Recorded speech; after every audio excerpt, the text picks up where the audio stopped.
The winter session of Parliament is expected to be a stormy one, with the government poised to push through key bills and acts that are likely to face challenges from the opposition. A key focus of the government will be the Citizenship Amendment Bill, which aims to grant citizenship to non-Muslim immigrants from neighbouring countries. This bill, which is a core electoral promise of the BJP, faced vehement protests during the monsoon session and lapsed.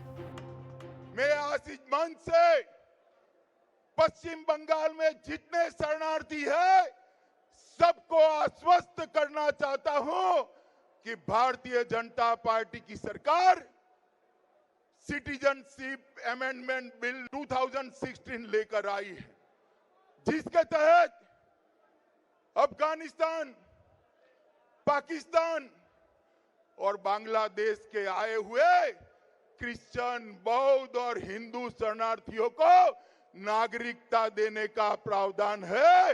कोई शरणार्थी को वापस भेजने का कोई कार्यक्रम नहीं। Under the Citizenship Act 1955, one of the requirements for citizenship was that the applicant must have resided in India in the last 12 months, as well as for 11 of the previous 14 years. Now, the amendment relaxes the second requirement from 11 years to 6 years. The bill will have to be passed by both houses in order to become a law.